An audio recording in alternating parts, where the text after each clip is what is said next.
It's an American conspiracy story. This is an American conspiracy story? How the hell is that? I thought this was the story of a guy who killed his wife, killed his daughter, and then killed himself. All of a sudden, it's a conspiracy? No. The problem is they're not open to it being a conspiracy. They're so quick to discount a conspiracy as if it's a cuss word, as if it's something that could never happen, as if it's something we shouldn't even talk about, something we should not think about, when a rational person would think about it. Okay? Hello, welcome to Salon Talks. I'm Tom Roston, and I'm here with Erik Nelson, Tom Roston. the director Very of nice. The Gray State, which is opening on Friday in New York and then coming out in Oh. theaters in LA. And I gotta say, this is a film that's going to rock a lot of people's world. It's a murder mystery, so it's intriguing.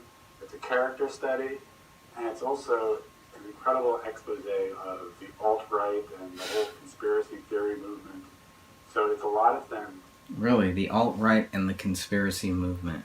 Interesting. Okay. The conspiracy has only grown so much about this case because nobody else can prove anything different. No one can sit here and say that David Crowley is guilty. So the conspiracy, I don't even know if you would call it a conspiracy. It's just, well, other theories. Because saying he's guilty is just one theory of many theories out there that people are dabbling with, that people are looking into. That doesn't mean that they necessarily have their view fixed, that it must be this conspiracy, it must be that conspiracy. It could have been by one person. It could have been one person that came in there and killed all of them. I don't believe that would be a conspiracy. But something like that, on the other hand, would have to involve the police at some level. So it always goes back to them. That's why I'm not interested in developing any conspiracy theories, because we don't need to look for them. Because if that is the truth, that will come out and we will see it. And I think the problem that a lot of the people who believe the official story, the problem that they're having, is that maybe they're starting to realize we can't prove this theory, it's just a theory. Oh, it's my favorite part here. The nice shot of the house, drone shot of the house. What occurred inside the walls remains a mystery. This trailer is terrible. Just kind of gets on you, and you just can't wash it off. Credibility means nothing to me. What I care about is truth. I don't think you're missing anything. Of course we're The only thing missing you're something. is why? Yeah, why? I don't think you're missing anything, Mason Hendricks says in the trailer. The only thing you're missing is why. Well, that's a big damn deal. The other thing that we're missing is what, is if. The other thing that we're missing is where is the proof. You can't just gloss over those things forever. You can keep lying to yourself and keep glossing over it and keep moving on from it and acting like you've dealt with it and everything, but until you deal with the fact that there's no evidence, where's the evidence to prove that David Crowley's guilty? Of course you're never going to get to the why because you can't even get to the if. It's ridiculous. It really is to me. Just my view. So I don't need to worry about my credibility. I don't need to worry about any of that because the truth is all that I'm worried about. And making sure that I stick to it. And making sure that I don't, try to spread false things. And making sure that I don't say, hey, the government killed him, or this happened, or hey, I know what happened. I don't know what happened. The problem is I'm not claiming to know what happened. The bigger problem is the people that claim to know what happened don't know much more than me. And yet they're coming to that conclusion. And I wonder if they're doing it more based on emotions than they are based on facts, based on truth. That's what I'm getting here. Is they're not coming to a rational conclusion. They're coming to a fictional opinion. So that was The Gray State, and yes, it's ominous, it's dark, and it's fascinating. This guy, David Crowley, what an amazing person. He comes across as so intelligent and so thoughtful, and yet he goes down this awful path. See, they keep saying he goes down this awful path. What is the awful path that he's going down? The guy was making a movie about the government taking over, about martial law. Many people have made those movies. They're not going out there and killing their family. I mean, come on, Alex Jones talks about this all the time. How come he hasn't gone crazy and killed anybody? It's just ridiculous. Can you talk about, first off, how did you get access to this material? I mean, this incredible material. I read a squib on the story, and it intrigued me, and the film he was making, his work intrigued me. And a year later, and then started speaking with the family about, in essence, doing an investigation about what happened, trying to use this material, which the police. All right, so he's saying 1 year later he approached the family about doing an investigation. And this film is an investigation. If this film is an investigation, then it would cover the police reports, and it would cover the crime scene photos. It would cover what the police did, what they didn't do, how quickly they did it. It would cover all those. This is not an investigation. To me, this does not look like an investigation. Never went into. They were convinced, to them, as did he do it or not. Once they convinced themselves that he did it, they didn't really go any deeper into the why. They wanted to know the who. And this film is all about the why. We don't dwell into the who. This film is not about the why. Mason Hendricks in the trailer said the only question is why.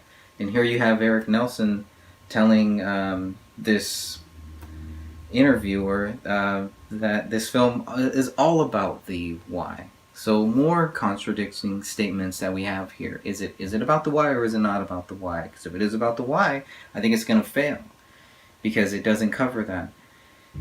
It doesn't cover what. It doesn't cover if. It doesn't cover how. It doesn't cover the basics. So what the hell does it cover? What could it possibly cover? What could it possibly... Why would I waste 93 minutes of my time watching this movie then, if it doesn't cover any of those things? Why should you waste your time? I was in the damn thing. Now, I was gonna, Dan Hennon and I were going to record a show that day anyway, and the time worked out. It was perfect. They wanted to interview Dan at his house, interview me at my house, and then they wanted to record us doing our regular show, our Google Hangouts / YouTube show, and that was cool. That was fun, and we didn't care about our credibility then. I didn't care if they thought that I was a credible person or if they were gonna make me sound like some type of fool. I felt this was a good opportunity for people to just see my side of it and to just see how I felt about it. And from what I'm hearing, I don't believe that this movie covers that. I don't believe that it covers my side of it. I believe it just kind of glosses over that and just kind of moves on. The way that a lot of people just move on. And they're not even moving on to the why, even though we have Erik Nelson here clearly stating that this movie is supposed to cover the why, and it doesn't. So it's a lie. As you went along, getting deeper into the material, tell me about your relationship with your subject, David Crowley. Well, it was all obviously through unbelievably intimate encounters with this dowry of footage he left behind. 23 terabytes of footage, which is a massive amount of material. 13,000 23 terabytes of footage? Selfies. Sorry, 23 terabytes of footage, and you still didn't have enough to show that David Crowley was guilty, or why? The police didn't have it, the family didn't have it, yet they're all just accepting it? Come on. Please. The idea, I mean, I presented him as being this very intelligent person. Can you walk us through your understanding of how someone who's seemingly so intelligent can snap and commit these murders? Well, Of his own daughter. Hyper-intelligence and madness Hyper-intelligence. are often linked, for starters. Hyperintelligence and madness are often linked. Okay. So his intelligence, I mean, an intelligent person would not kill anybody else. An intelligent person would not kill themselves. So I would assume that a hyper intelligent person, those thoughts they would not enter their mind. They would enter their mind less than an intelligent person. I'm not buying any of this. I think he's stammering. Just because he's very smart doesn't mean he might not have been either already crazy or something. I mean, it's basically, it sounds like Eric Nelson is saying that because this guy was so smart, that the smarter you are, the more likely you're going to be driven into madness. If that's true, then I'm staying away from intelligent people and hyper intelligent people too, because I don't need that in my life. Going crazy. So they're not mutually exclusive. So, and hyper intelligent people aren't necessarily morally superior. Ted Bundy. Yeah, exactly. David Crowley is not Ted Bundy, and it wasn't safe to say, quote unquote, though his act was by all possible definition of evil, he wasn't that. There was a method to his madness, which we try to lay out in the film, again in his own words and observations of people who knew and watched his descent. This greater world of the alt-right and conspiracy theorists. Here we go. Alt-right conspiracy theories. We were talking earlier, and you had indicated to me that this guy was not necessarily a right-wing. No, he was not an alt-right. I mean, alt-right, when you think alt-right, you conjure Pepe the Frog and Charlottesville, racist Nazis, basically. So we're back to the alt-right thing, and I'm glad that Eric Nelson is,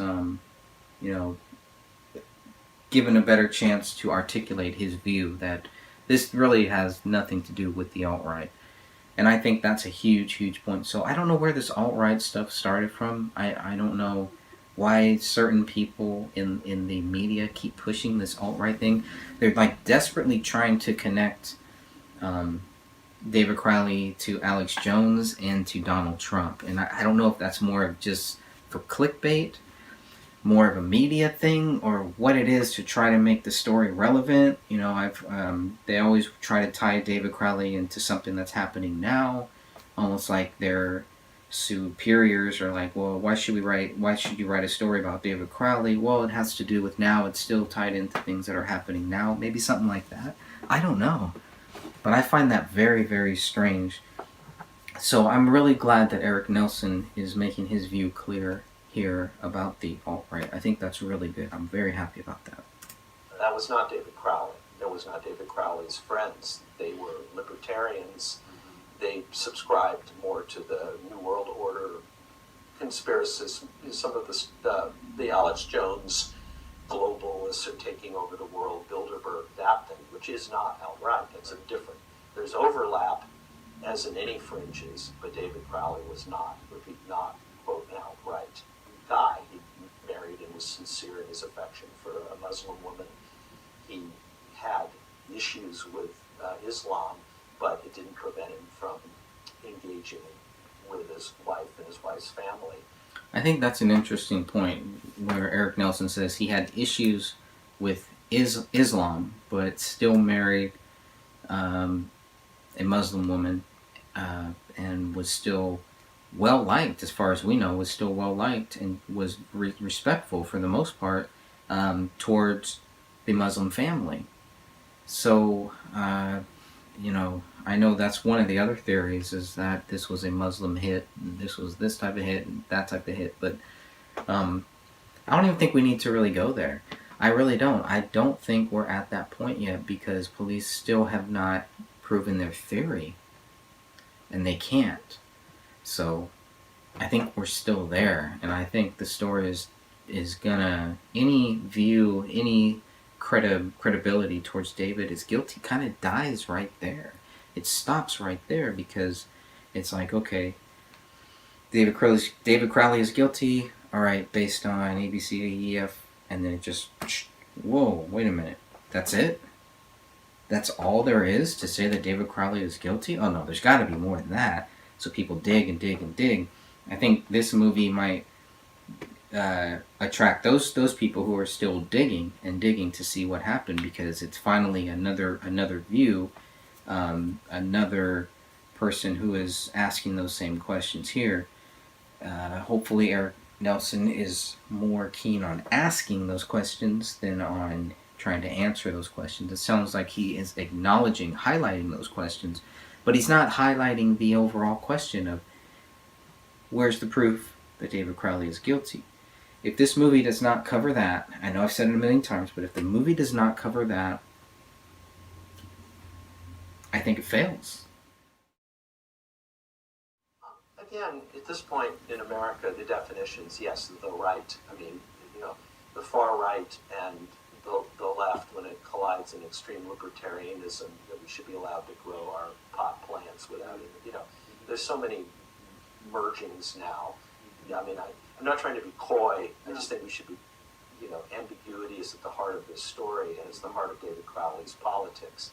And it's so easy to dismiss it by saying, oh, he was outright, oh, he had PTSD, that explains everything. Next. Right. This film does not do that. I think that's a great point, and I agree with Erik Nelson on that. I'm glad that he brought that up. It kind of sounds like he's kind of saying the same thing in a much more articulate way than I could ever say it. Pretty much saying the same thing, that, you know what, all these labels are starting to merge, everything's starting to blur, lines are blurring, and then it's like, should we even, you know, include that in there, or are talking about labels like conspiracy theorists, alt-right, and all this stuff? Is that just a distraction from what the case really is? And if we can stay focused and kind of push those labels and all that stuff to the side, maybe we can actually see what happened here, or at least get as close to the truth as possible. There's no easy way out on this one. That anyone's guess is as good as mine. Hell, the conspiracists could be right. You know, a ninja hit squad. They'd love to hear that. Yeah, well, a ninja hit squad stopped him before he could go, and everyone is, including yours truly, are in on the conspiracy to deliberately disseminate false information with a point. It's all been fabricated. You know, okay. Okay, the ninja hitman theory. I think he brought up something similar talking about September 11th, where, you know, and it's like going to the far extreme of saying, I mean, I don't know if there are any ninjas living in Minnesota or even here. Maybe there are. I have no idea. But it's just like the ninja conspiracy. I mean, it's not even worth mentioning as far as I'm concerned. The only reason Erik Nelson would mention it is to just further discredit any possible credible conspiracy theory. My answer would be a line that you actually have in the trailer, which is that this guy who says that he doesn't believe in credibility, he just believes in truth.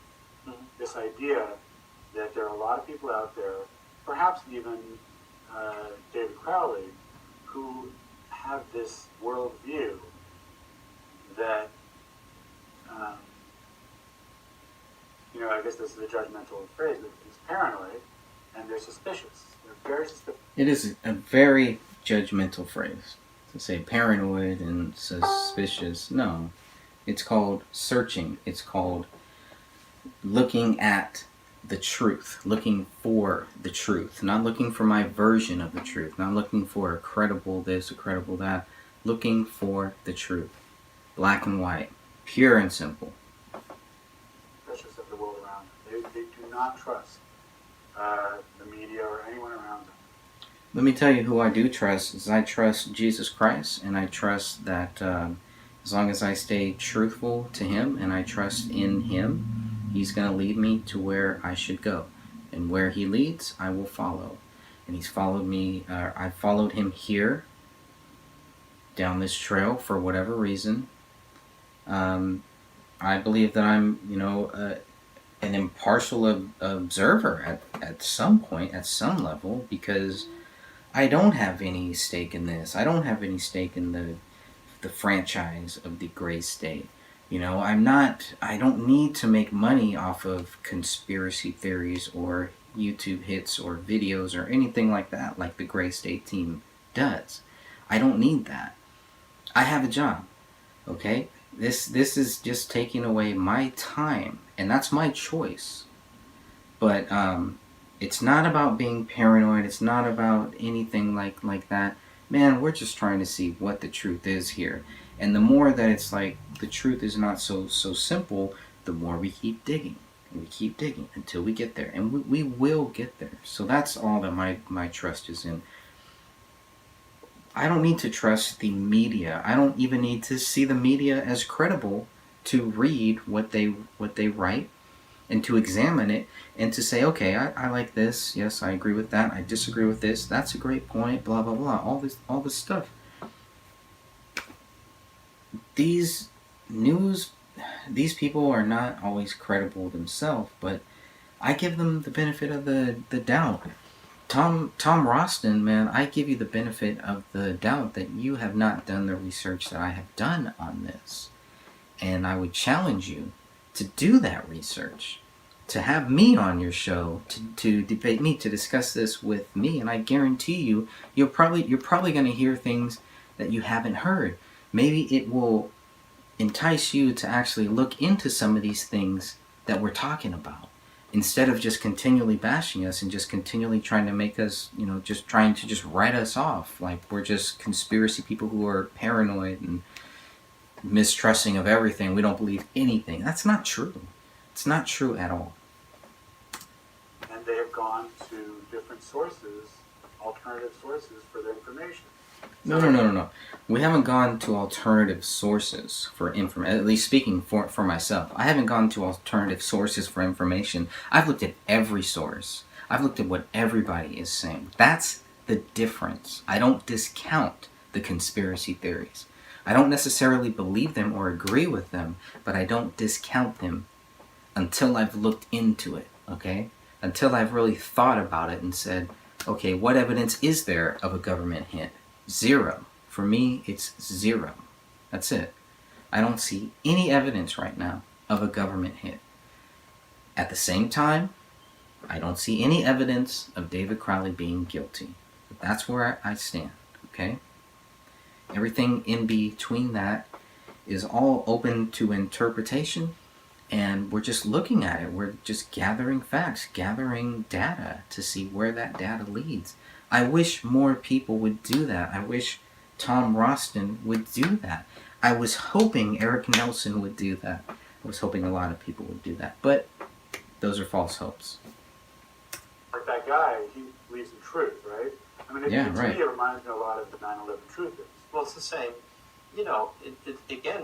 Trauma begats, theories. I've done films on the Pearl Harbor, Kennedy assassination. The truth, there's traumatic events. People look for logical explanations for sometimes the inexplicable, and sometimes they're right. Mm-hmm. You can't dismiss all conspiracy people out of hand. Right. What did Burroughs' line? William Burroughs, the paranoid's the guy who really knows what's going on. Right.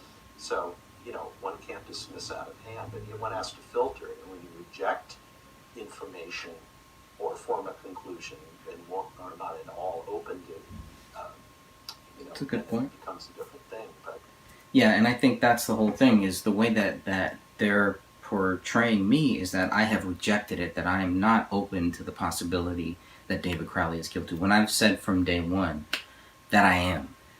So that to me is part of a smear campaign to discredit me, to discredit what I'm saying, because they're not giving you the whole truth of what I'm saying. They're giving you one line, two different lines, and that's it. When they don't talk about the fact that I was never a fan. They don't talk about the people that weren't fans of this film that are still investigating it. They don't talk about that. They don't talk about the people who have not formed a conclusion like myself. It's always this conclusion or that one. That's it. But it's like there's no in between with these people. To me, that is a relevant story. That's a big story that any news media outlet should be covering when they're covering this story. Because to me, that is the real story, is the questions.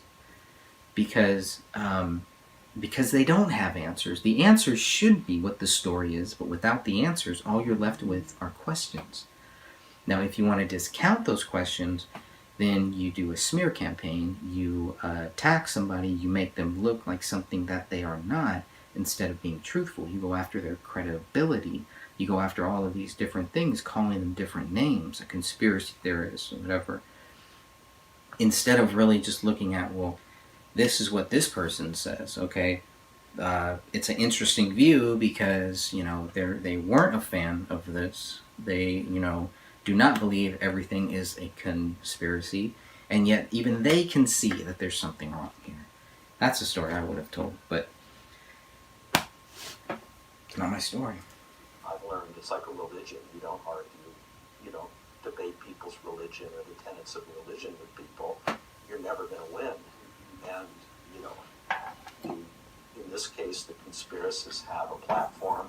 There's many 30, 40 hours of YouTube conversations and web pages devoted to it where they're picking through all the deal. They have their outlet, they have their platform, and if people watch my film and want to find out what they're up to and want to go there and dig deep into that, all power to them.